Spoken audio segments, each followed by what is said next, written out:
السلام علیکم ورحمۃ اللہ وبرکاتہ۔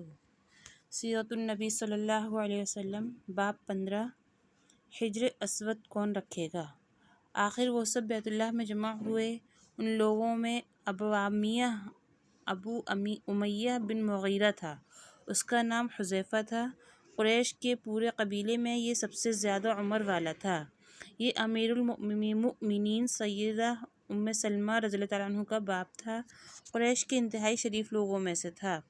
مسافروں کو سفر سامان اور کھانا وغیرہ دینے کے سلسلے میں بہت مشہور تھا۔ جب کبھی سفر کرتا تو اپنے ساتھیوں کے کھانے پینے کا سامان خود کرتا تھا۔ اس وقت ایک شدید جھگڑے کو ختم کرنے کے لیے اس نے ایک حل پیش کیا۔ اس نے سب سے کہا، اے قریش کے لوگوں، اپنا جھگڑا ختم کرنے کے لیے تم یوں کرو کہ حرم کی صفا نامی دروازے سے جو شخص سب سے پہلے داخل ہو اس سے فیصلہ کروا لو۔ وہ تمہارے درمیان جو فیصلہ کرے گا وہ سب اس کو مان لیں۔ یہ تجویز سب نے مان لی۔ آج اس دروازے کو باب السلام کہا جاتا ہے۔ یہ دروازہ رکن یمانی اور رکن اسود کے درمیانی حصے کے سامنے ہے۔ اللہ کی قدرت ہے کہ اس دروازے سے سب سے پہلے حضور نبی صلی اللہ علیہ وسلم تشریف لائے۔ قریش نے جیسے ہی آپ کو دیکھا پکار اٹھے، یہ تو امین ہیں، یہ تو محمد ہیں، ہم ان پر راضی ہیں۔ اور ان کے ایسا کہنے کی وجہ یہ تھی کہ قریش اپنے آپس کے جھگڑوں کے فیصلے آپ ہی سے کرایا کرتے تھے۔ آپ کسی کی بے جا حمایت نہیں کرتے تھے، نہ بلا وجہ کسی کی مخالفت کرتے تھے۔ پھر ان لوگوں نے اپنے جھگڑے کی تفصیل آپ کو سنائی۔ ساری تفصیل سن کر آپ نے فرمایا، ایک چادر لے آؤ۔ وہ لوگ چادر لے آئے۔ آپ نے اس چادر کو بچھایا اور اپنے دست مبارک سے حجر اسود کو اٹھا کر اس چادر پر رکھ دیا۔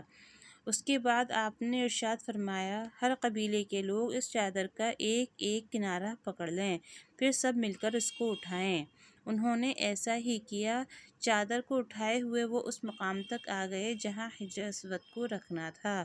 اس کے بعد نبی اکرم صلی اللہ علیہ وسلم نے حجر اسود کو اٹھا کر اس کی جگہ رکھنا چاہا، لیکن عین اسی وقت ایک نجدی شخص آگے بڑھا اور تیز آواز میں بولا، بڑے تعجب کی بات ہے کہ آپ لوگوں نے ایک کم عمر نوجوان کو اپنا رہنما بنا لیا، اس کی عزت افزائی میں لگ گئے ہو۔ یاد رکھو، یہ شخص سب کو گروہوں میں تقسیم کر دے گا، تم لوگوں کو پارہ پارہ کر دے گا۔ قریب تھا کہ لوگوں میں اس کی باتوں سے ایک بار پھر جھگڑا ہو جائے، لیکن پھر خود ہی انہوں نے محسوس کر لیا کہ حضور صلی اللہ علیہ وسلم نے جو فیصلہ کیا تھا وہ لڑانے والا نہیں، لڑائی ختم کرنے والا ہے۔ چنانچہ حجر اسود کو نبی کریم صلی اللہ علیہ وسلم نے اپنے مبارک ہاتھوں سے اس کی جگہ پر رکھ دیا۔ مورخوں نے لکھا ہے کہ یہ نجدی شخص دراصل ابلیس تھا، جو اس موقع پر انسانی شکل میں آیا تھا۔ جب کعبے کی تعمیر مکمل ہو گئی تو قریش نے اپنے بتوں کو پھر سے اس میں سجا دیا۔ کعبے کی یہ تعمیر جو قریش نے کی چوتھی تعمیر تھی۔ سب سے پہلے کعبے کو فرشتوں نے بنایا تھا۔ بعض صحابہ نے فرمایا ہے کہ زمین و آسمان کو پیدا کرنے سے پہلے اللہ تعالیٰ کا عرش پانی کے اوپر تھا۔ جب عرش کو پانی پر ہونے کی وجہ سے حرکت ہوئی تو اس پر یہ کلمہ لکھا گیا، لا الہ الا اللہ محمد رسول اللہ۔ اللہ تعالیٰ کے سوا کوئی معبود نہیں، محمد اللہ تعالیٰ کے رسول ہیں۔ اس کلمے کے لکھے جانے کے بعد عرش ساکن ہو گیا۔ پھر جب اللہ تعالیٰ نے آسمانوں اور زمین کو پیدا کرنے کا ارادہ فرمایا تو اس نے پانی پر ہوا کو بھیجا، اس سے پانی میں موجیں اٹھنے لگیں اور بخارات اٹھنے لگے۔ اللہ تعالیٰ نے ان بخارات یعنی بھاپ سے آسمان کو پیدا فرمایا۔ پھر اللہ تعالیٰ نے کعبے کی جگہ سے پانی کو ہٹا دیا، جگہ خشک ہو گئی۔ چنانچہ یہی بیت اللہ کی جگہ ساری زمین کی اصل ہے اور اس کا مرکز ہے۔ یہی خشکی بڑھتے بڑھتے 7 بر اعظم بن گئی۔ جب زمین ظاہر ہو گئی تو اس پر پہاڑ قائم کیے گئے۔ زمین پر سب سے پہلا پہاڑ ابو قبیس ہے۔ پھر اللہ تعالیٰ نے فرشتوں کو حکم دیا، زمین پر میرے نام کا ایک گھر بناؤ تاکہ آدم کی اولاد اس گھر کے ذریعے میری پناہ مانگے۔ انسان اس گھر کا طواف کریں جس طرح تم نے میرے عرش کے گرد طواف کیا ہے تاکہ میں ان سے راضی ہو جاؤں۔ فرشتوں نے حکم کی تعمیل کی، پھر آدم علیہ السلام نے خانہ کعبہ کی تعمیر شروع کی۔